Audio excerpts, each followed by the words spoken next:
Hello, my name is Franklin. I'm with Roger and Jerry. They are the owners of Red and Skippy's Power Washing. And I really want to talk to them about honesty and business integrity. I believe they have a really good story about that. And even before I was on camera with them, I just learned a lot about their business that I think you will be interested in. And with no further ado, I just want to talk to you about why I wanted to interview them today. I saw a post on June 6th of 2024. There's a woman by the name of Carla O'Neill that posted something in a group I'm part of, the Grove, Oklahoma Community Connection Facebook group.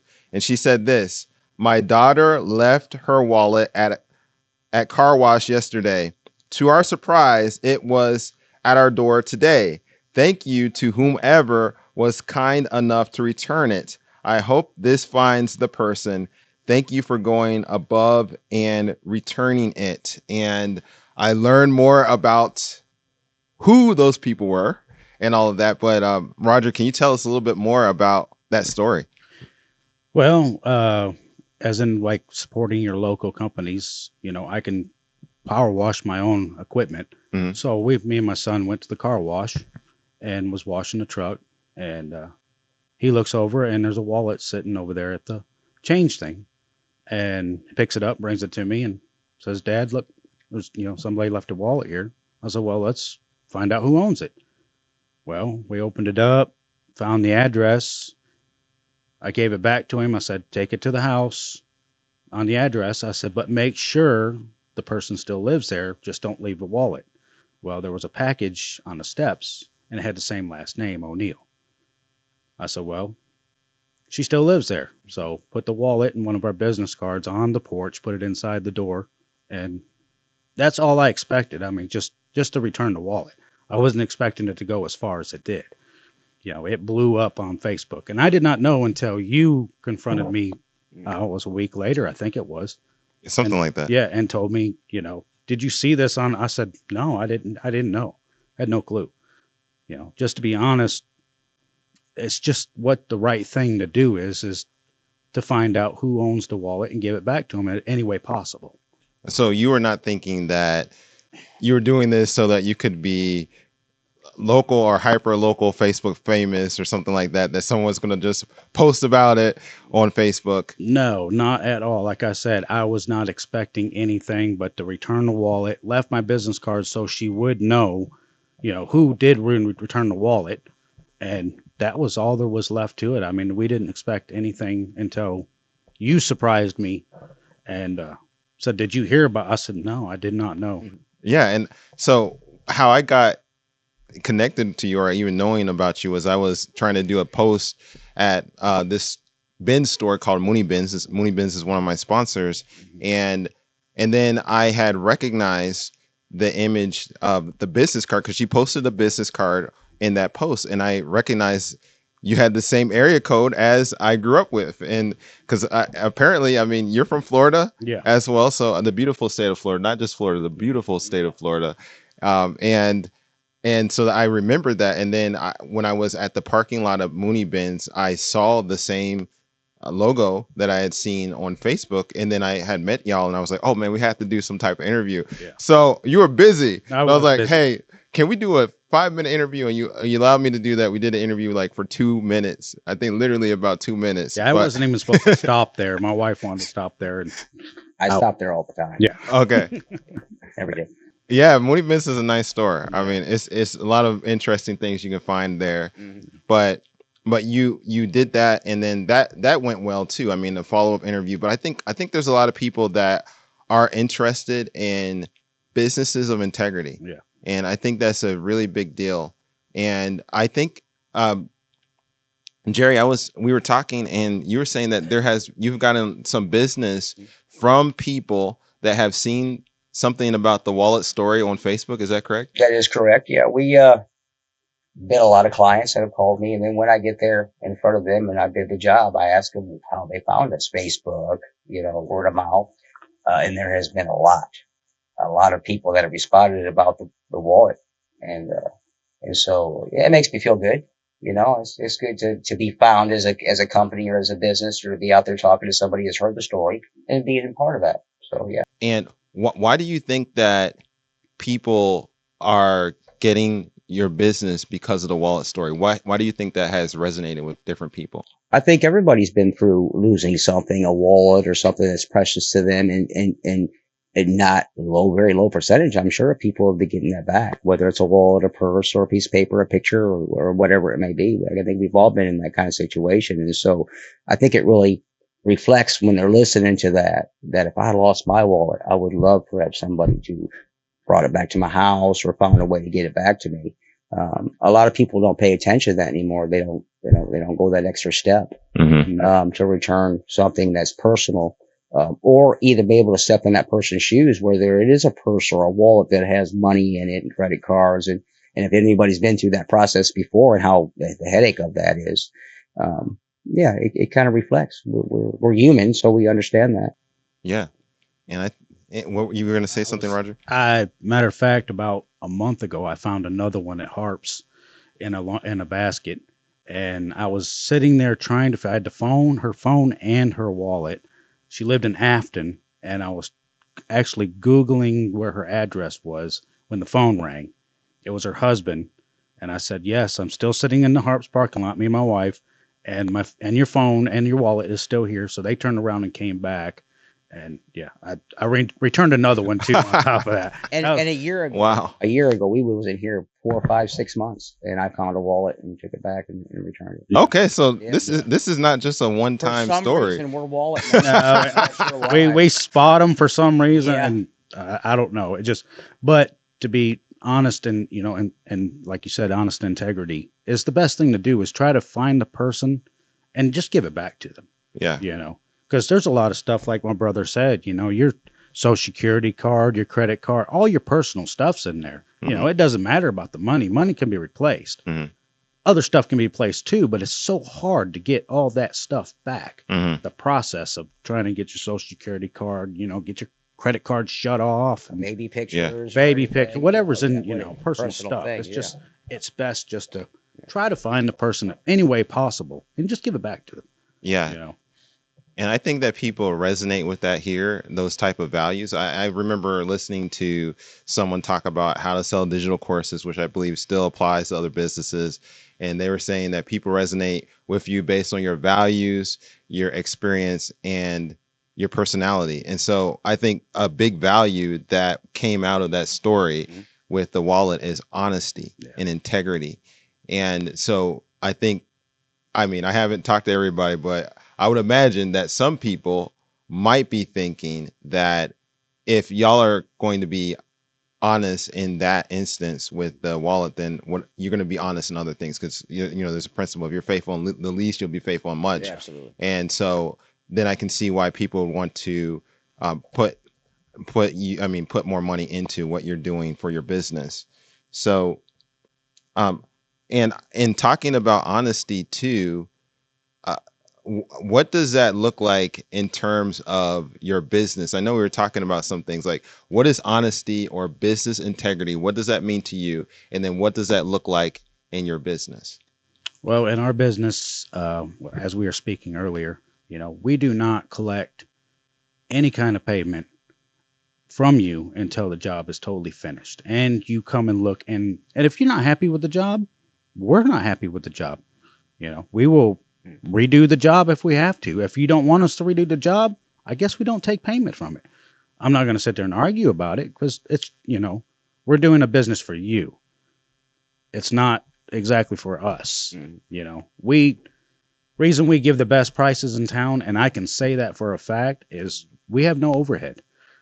We own everything that we have. Every piece of equipment out there that you see driving down the road with a flag, American flag flagging on it, we own it. So we give the best prices in town. It's just, that's what it is. So if you call us, we're going to come out and give you a free estimate. We're not going to push any issues, anything that, and if you'd like us, we'll do the job, but you don't have to pay us until the job's over with. We don't collect anything. So that's a pretty big concept. And I think it's a big, in terms of getting payment after the job is done versus you're not even talking about halfway, No, like a half payment I or don't do something like half that. jobs. No, I don't do well, half payments. I don't do, yeah. give me this before I do this. Mm-hmm. No, we discuss what the job is going to be. We take care of the job, what the payment's going to be, and then that's it. If you don't like it, but 90%, 99, I say 99% Yeah. of every job that we've done, we've gotten paid for. Yeah, it's never been a practice to take money. It's no different than, just for an example, if you was to go to a certain fast food restaurant and get and pay for your hamburger, get down the road and find out it's different or not made the way you like You it. ain't got no pickles on it. Yeah, how do you feel about that? And so I know that's just kind of a small way of describing it, but I wouldn't want to pay for something and worry about when that company is going to come, and do the job if it had to be rescheduled, or to be finished with the job and not be satisfied. You didn't do this, you didn't do extra that, this didn't happen. I thought that was going to be cleaner. I mean, there's a lot of factors in the thing. So as we're providing a service, and again, we've been doing this 25 years. I Wow. love doing this. This is one of the things. And they say, if you find a job that you love to do, you never go to work. And so I don't ever go to work. I go to work to communicate with the people and to provide a service. And I love doing that service. And if anybody's ever been on YouTube or anywhere else that watch a pressure cleaning video and how something so dirty and nasty becomes clean right there in front of you, the byproduct to me is the payment at the end. So everything else is more important. Yeah, it's Then exactly. getting paid. Yeah. Getting paid is natural. It's the byproduct. It's the ending of everything. And I'm proud of that. And I love to see the client or the customer be happy to give me that payment after I'm done. And so, we just make sure that we have the knowledge and the equipment and we own everything and we keep all of our overhead as low as possible so we can pass that on to the client. And that's what we do. Our prices should show that, and our work integrity and everything else shows that. And so that's what we've built a business on over all these years. So you've been focused on more so solving the problem of the customer instead of just collecting payment. But then in one sense, I mean, not just one sense, really that actually gives you the money. Absolutely. Because you're focused on the customer. Yeah, absolutely. Yeah. We're here to bid a job. We're here to find out the solution and to give them an outlook of what they have that's in front of us. There's things that need to be restored.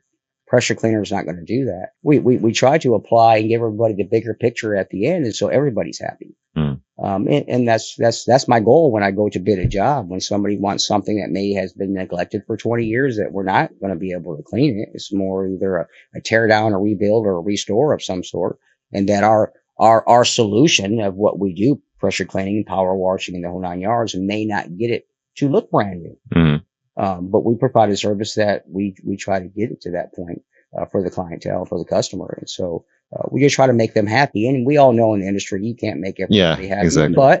But we go above and beyond without letting them kind of know. We'll do a lot of free things as we're pressure cleaning, going around the building, the house, the property. And we try to do things, and I say for free, but we're already there. We're already taking care of it. This is what we do for so long. We see what the customer doesn't see. Yeah. We do a lot of more inspections too, because we'll let you know, if we're doing a wash and you got a window seal or something that's just rotted, we let you know that water's going to come through there. And we're not usually putting high pressure. It's more of a soft wash on houses. It's not high pressure. Everybody stereotypes, power washing as power washing. It's not that, We know how to use the tips. We know how much pressure to put on something, but we'll inspect your house as we're walking around. Hey, you got a soffit that's rotten. You got a window seal that's rotten. Water damage. It's going to get water damage. You're putting water, and it's already got water damage from the rain, all the rain we've had here, But yeah, we do that. We provide that. And then we provide a little bit of handyman service too. Okay. Let's say, you need a little bit of the soffit fixed. We can't do no power washing on there until it's fixed. Or I'll tell you what, I'll run down to Lowe's, I'll get that piece of soffit and we'll tear the gutter down and we'll replace that right before we do all the power washing. We provide that too. Okay. And here's where I will come in on that is that we started the business that way. Yeah. And so when we started the business, we did a lot of older communities that can't do a lot of things for themselves and that have been burnt in some way, shape, or form by some contractors, this, that, and another. So when they call us, we're already in the door.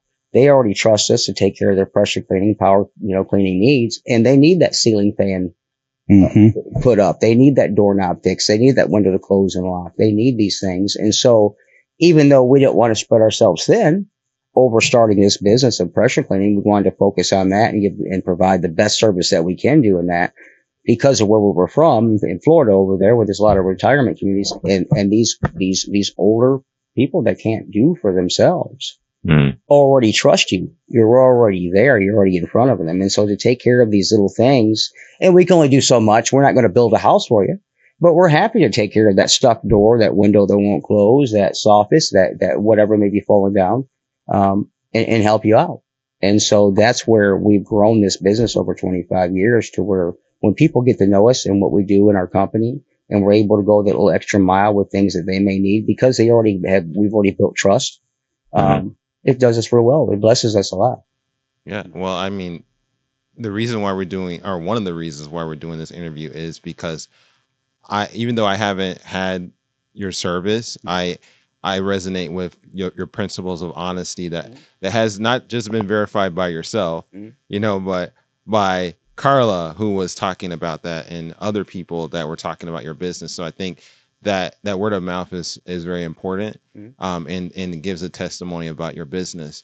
And one other thing that I think is very important too in this subject is I have seen on the flip side posts, maybe not all the time, but posts of people that have maybe put half down or maybe they paid a full payment or something like that, and they have not gotten the service that they were told they were going to get in the construction industry. And I really feel for that. And I want people to know of businesses of integrity. It's very important. So yeah, a person shouldn't collect, excuse me, a person shouldn't collect any money, you know what I mean, until the job is finished. You don't pay for your meal at McDonald's. You get your meal. You go to a restaurant, you pay after. You eat your meal, you're happy, you pay your meal, you leave a tip. We don't ask for tips all the time, but tips are nice. A lot of people we've met here in the business that we're doing has somehow been burnt from somebody, has come in and tried to fix something, not power washing or anything, just fix something, build a dock, build their back deck. We get there and there's a half a deck built. And we're like, well, we don't need to wash that. It's half built. Well, he ain't came back in 2 weeks and he took my money. I feel sad for them people. Yeah. And it hurts us. It does. It really does hurt us to hear that story. It's not like that we're mad at the contractor that took the money per se. We're more sad of the experience that the person that we're interacting with has been forced to deal with, because it gives trust issues. That's one thing you got to have in a company is your trust. If you can't go out there and talk to a customer and let them know that, this is what's going to happen, this is what you need, we're going to go a little bit above and beyond sometimes, or, it's not going to come as clean as you think it is. You think your sidewalk's going to come back just like they poured it yesterday. It's not going to come that way. It's been weather damage and stuff. We try to explain that honesty to them and not just go in there and say, hey, it's going to be this much amount and this is what you're going to get. We don't do that. We go in there and say, hey, this is what you're going to expect. This is what's going to happen. And if you're not happy with it, I won't even start the job. I won't even start. I'll say, hey, that's what the free estimate's for us to come out there and explain to you what, we're not this little rinky-dink company that's going to come out and pull a pressure washer that we just bought from Lowe's out of the back of our pickup truck, and then take this red tip that shoots, 4,800 PSI and carve our name on the side of your house. That's not what we do. So we're happy actually to have the experience to be able to come to your house, your property or whatever, and go, listen, this is what it's going to look like. I know what you would like it to look like, and yes, we can get it there. Or that's not possible. You're going to have to repaint this, or this is going to have to be taken off. And so I'm kind of happy to be able to come and give estimates and then be able to give them the knowledge that I've learned in my industry and what I've done and how many materials I've cleaned, the different soaps, the different pressures, and the different equipment that has come out, between instance turbo nozzles or surface cleaners or any new soap that may be doing something special. And so I'm happy to have that information over all these years. And it's good for me to pass that on to somebody who is requiring our services to get something clean because it's been neglected, or they just bought it and they want to, save a few dollars and spruce things up, and the curb appeal if you're selling your house or something like Mhm. that. I love having that information and having the equipment and the knowledge to do that job for you. Now, what got y'all into doing pressure washing and handyman things? And did that start in Florida as well? It did. And if you don't mind, Rod. No, go ahead. Okay. So we were in Georgia as brothers. We, have kind of did the same things, truck driving and did a lot of things as similar as jobs over the years. He had happened to be in Florida, moved to Florida, and I happened to still be in Georgia. And, I just looked around at my life at the crossroad and said, listen, I want to start my own business. Okay. I want to start a business and I want to be able to, stop making everybody else lots of money, and start taking a job that I wanted to focus on and something that I love to do. And so I made the move from Georgia and went to Florida, and in the middle of trying to find a place to live and getting a house and all that kind of stuff, I asked my brother, I said, what kind of business should we start? And he said, landscaping. Well, in Florida, there's lots of landscaping. Everybody with a lawnmower and a chainsaw could go out there and do a job. And I was thinking, well, the market's probably flooded with that. And I've done pressure cleaning because I've had the equipment, this, that, and another. So not that I ran it as a business, but I have a little experience. And the second thing out of his mouth was, how about pressure cleaning? For some reason, it twisted around in my head. And I said, well, I've got some experience with that. Let's see what happens. And so that was the beginning of Red and Skippy's pressure cleaning. And it actually started out more detailing than it was pressure cleaning homeowners, residentials, or anything like that. I built a unit in his garage as I was looking for a house. And with 25 years later, we're still going. And I'll wash the car today like I washed the car 25 years ago. Yeah. But I'll have my son helping me now. I gotcha. Well, I think it's nice to go into that field of entrepreneurship, and then it's interesting that both of y'all have wanted to do that together. Some brothers might not want to think about doing a business together. Come on here saying that it was a smooth road. I simply said that that's where it started. And of course, when you're working with family, people say don't ever do it, blah, blah, blah. And again, we didn't have the smooth road, but over all this time, here we are. And so we have to go, that's when it started. And 25 years later, here we are. And we still love each other. Okay, don't get me. But yeah, absolutely. This is where we're at. And we love it. I think we really do. Yeah. And so what do you think that people might not know about power washing that you wish they knew about? Oh, could I answer? Yeah, go ahead. I had to pause simply because there's so much. There's a lot of fear in the industry. And it has been the whole 25 years that I've been in it. Whether there is a wrong tip to use, a wrong soap to use, you have to do this a long time to be a professional in it. It's not something that you just go out and again get a pressure cleaner from wherever, a box store, and then go ahead and get these homeowner soaps that are on there saying that it's going to clean your sidewalk. And so, but there's a lot of fears of water getting in your house, and there's been a lot of people that have been, have failed to do the job properly, is what I'm saying. A lot of people get into this business. They don't have the knowledge. They don't have the equipment. They don't understand how to take that dirt and remove it from that surface properly. And so there's a lot of fear. And then there's so many people that want to go out and start their own business. And power washing is one of them. Landscaping, power washing. There's a lot of people that get into these things that doesn't take a lot of equipment to get started in. And they go out there and they make the industry, I'm going to say, look bad, because they don't gather that knowledge before. If they want to go over grandma's house and practice on grandma's house and practice on their house and things like that when you're first starting into a business like this, because as in a lawnmower, a weed whacker, or a pressure cleaner, you can damage other people's property not knowing, not having this knowledge. And so I recommend anybody that's getting into the business to go ahead and practice and do things. And I'm not discouraging in any means. There's lots of things that need to be washed all the time. So I don't look at it as competition. I look at it as entrepreneurship. And we're losing a lot of that. Not a lot of people are doing that anymore. So young people who want to start a landscaping business or a pressure cleaning business or something that's similar like that, I would love for them to do that. I really want to put out there that you're making the industry that you're getting into look bad when you don't have the knowledge of the equipment. If you're taking the 0 degree red tip, if everybody's familiar with a pressure cleaner, and taking that tip and running it across wood, you're going to leave a mark that you'll never get out. That mark will be there forever.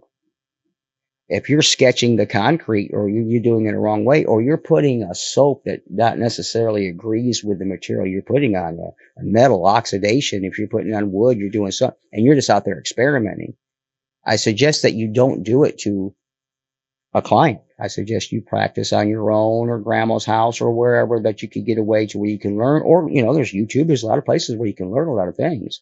If you're able to go ahead and step down from yourself to learn, get yourself a little bit. But if you're out there damaging things right off the bat, you're making not only yourself look bad and your business look bad, but you're making the industry look bad. You're making that next person that calls me going, well, I had a gentleman down here that just started his business and my neighbor hired him, and look at the side of his house. It's all carved up. It's all this, that, and another. It's faded, or he put too much pressure on the window and broke it, or he didn't pay attention to this, or he drug his hose across my rose petals and they're all over the floor, all over the lawn. The chemical that he sprayed all over, all my rose bushes are dead now. And so I've seen this we've seen this over and over again.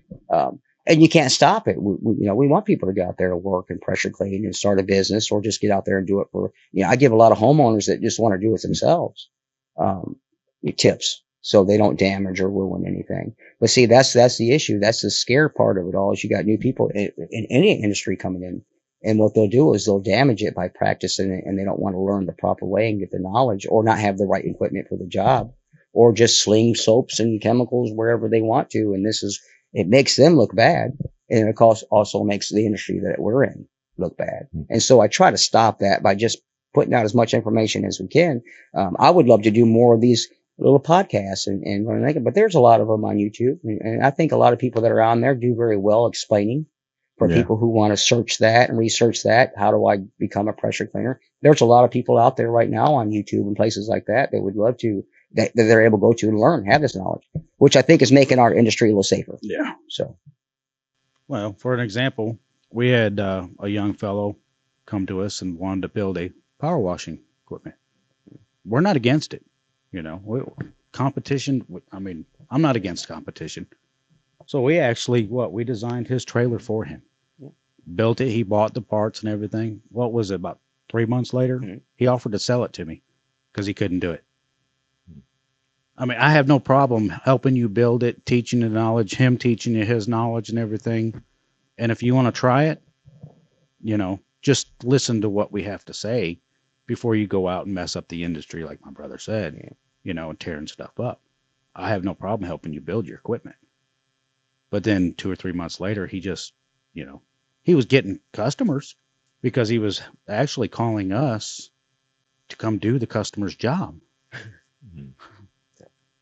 And we were helping him, but he just couldn't. It's just too overwhelming for him. He didn't know what he was getting into. There's a lot to the just hooking a garden hose up to a piece of equipment and then firing it up. And well, look how many hats you have to have on doing this particular one. Not talking about any one. You've got to be a salesperson. You've got to be a person who knows your equipment and having the knowledge to use it on multiple different materials, from concrete to shingles to everything else. And so you got to have some common sense. You got to be that troubleshooter. You got to have that solution, whether it's for yourself and the equipment that you're using or the homeowner. And so all this comes together. And if you're not that person that wears them different hats, to be able to go ahead and bring that and to make it a business, to make it in a company that's, has integrity and work ethic and goes out and does a job, get it done right. I want you to be proud. When I pull up, I want you to go, that dude looks like he knows what he's doing. Oh, I'm talking to him. He does know what he's doing. He's going to charge me this to do what? And then he's already explained to me how it's going to turn out, no matter what my dreams and wishes are. He must be professional enough to let me know that that's exactly the way that's going to turn out. And he's not coming here just, saying whatever just to get paid. We had one customer. We went over there and bid the job. And I know it's a cove somewhere, one of the coves here. And we gave him the bid on the job, and he looked at us and went, no. And I looked at Jerry, and I was like, well, I guess we can get this job. He goes, no, that's too low. He says, I'm going to give you this amount. And we say no. We go, no, No. That's what we say. This is what it's going to cost us. This is, it was, fairly reasonable. It was only, $400 or $500 to do the job. Mhm. And he said, no, I'm not paying you that. I'm going to pay you this amount. And this is where I think he got this from. He's done it himself. Yeah. And he knows. Then when we come in and say, well, it's only going to take us a couple hours and it's only going to cost you this much. I think people like that we come across recognize how hard it is to get something clean, maintain it, do it the proper way, and get the results that he wants to make, of course, in most of our lives, our wives happy, And so in that case, when the honey-do list comes around, that's one of the things. I don't know how to get rid of that mold. I don't know how to do this. Oh, I damaged that last time. To call a company in that has the knowledge and the equipment to take care of the job at the prices that we give, I think it's fair all the way around. And so there's that. Okay. Well, if someone wanted to get your services, how can they contact you or find out information about your business? They can contact me at Red and Skippy's. They can on Facebook. I'm always on Facebook and Grove Community. And okay, so Grove Community Connection Facebook group, they can see you there. But then also you have a Facebook page. What's that called? It's on Red and Skippy's. Okay, so Red and Skippy's, I think is Red and Skippy's Power Washing. Mm-hmm. Okay, and then how can they also contact you? They can contact me at 321-229-1876, or they can contact Red at 918-314-3570. Okay. Or here's another way. You'll see the trailer with the flag driving down the road. Yeah. Flash your lights, honk your horn. I'm happy to stop. Maybe even follow you back to whatever property or whatever you might want to be clean. Yeah, we've gotten plenty of jobs. We've been at Lowe's picking up stuff. Find a customer there. McDonald's getting a breakfast burger. Customers come up. I love it when people come up and say, hey, me and my wife was just talking about this last week, and we were trying to figure out how to get something washed, and boom, there's that beautiful sign and that flag flying, So that's like a big advertisement, just going around in the community and getting clients just like that. Yeah. But I want people to be comfortable because, again, them scare tactics go in. I had a grandson. I had somebody else come to my house. My neighbor had a bad experience. Yeah. Don't be scared to give us a call, or even another company that may have integrity that's in the same industry that we're at, to come out and give us a shot. Let us go ahead and explain to you why that won't come clean, why that will come clean, what we can do. Here's the cost. This is what we're not going to do. Is there water going to get in my house? Ask these questions, not only to us, but to other companies you may use, and just say, listen, I heard a horror story 10 years ago, or my neighbor had a bad experience. And so these are questions that you need to ask not only, every person that comes out to your house, whether it's an AC guy or whatever, but a pressure cleaner that comes out, or a lawn guy. Say, are you going to use your weed whacker too close to my flowers? These are questions that you need to ask. So the fear in the industry calms down. People have more knowledge, and then they're willing to go ahead and call a company out to find out if they're good enough to go ahead and do the job properly. And so I'm just trying to take the scare factor that I've gathered all the 25 years that I've been doing it plus. And I want to take them out of the equation. I want people to be able to take care of their properties, maintain their properties. And a company like ours is pressure cleaning a lawn, no different than landscaping or mowing your lawn. That's maintaining your property. And we just happen to be in that industry.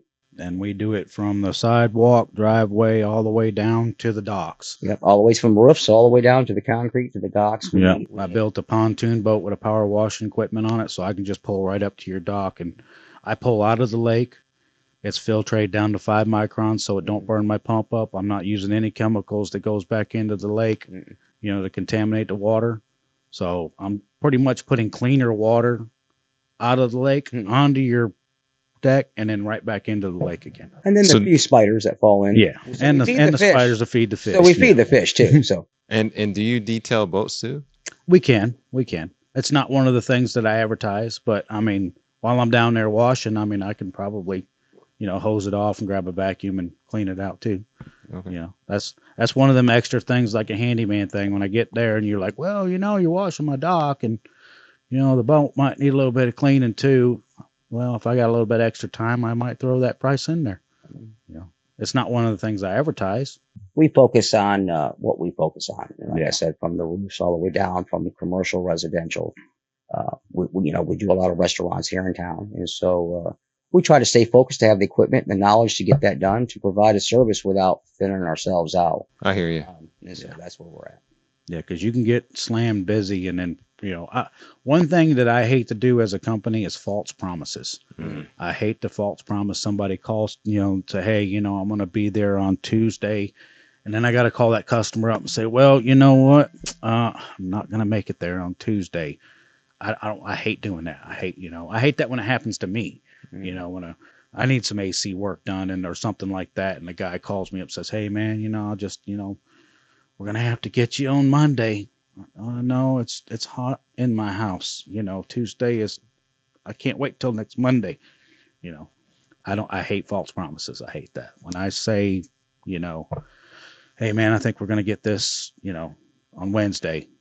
Wednesday morning, we're usually pulling up there in your front yard, going, Yeah, it's not always our intentions Yeah. to do that. We don't want to do that whatsoever, and it happens. and it's weather permitted. The weather around here, the rain. You can't get out there and power wash, and it's pouring down rain, lightning struck. You don't want that. You don't want a lightning rod in your hand. Yeah, And from Florida, especially. Yeah, I in mean, Florida. Yeah, we don't do it in Been there, done Florida. that. We've been there, done. We've had Yeah, people come out of their house and go, "You are stopping," and we're going, Yeah. "No, we're good." Yeah. We're doing something that the water or the rain doesn't affect, like putting soaps on your house. It's going to work off. So yeah. Yeah. Or a tornado come through. I don't know. I hear you. Weather permitting.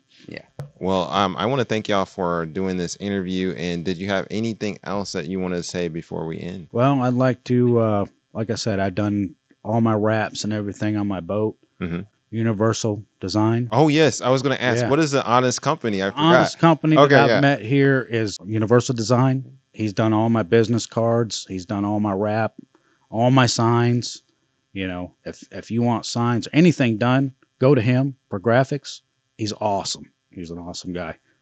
And then Looney Bins, I Looney Bins. visit that store every day, pretty much. And so He that does. store has, everybody that works there, the owner, everybody that I've come in contact with at that particular store. And I'm kind of that person. It's not quite a yard sale. It's not quite this or that. It's Looney Bins. And so, if I had to say anybody, I've been in here, I've had a very good experience, and, hopefully everybody that goes in there has the same experience I have. Yeah, I really like, now they were one of my sponsors, but before they were, I like going to Mooney Bins. I'm thankful that they exist because of the fact that they have really good deals. Mhm. And I mean, if people want to find a good deal, they're going to have deals on a regular basis. And then I've heard so many good things about Rick too, from Universal Images. I did a post about him, and then there's various people in different businesses that were very appreciative of his service. And so I believe he's a man of integrity. He is. And he has a business of integrity. Mhm. So I'm thankful for him as well. He's honest. Yeah. Integrity. First time I met you was at Looney Bins. Yeah. Yeah. Yeah. Yeah. Awesome. Yep. Yeah, we're all loony. Yeah. All right. Well, I wasn't supposed to be there. That was like the first time I've ever been there is when I met you. Yep. So, well, thank you for that. all right. Well, thanks for this conversation. All right. Appreciate it.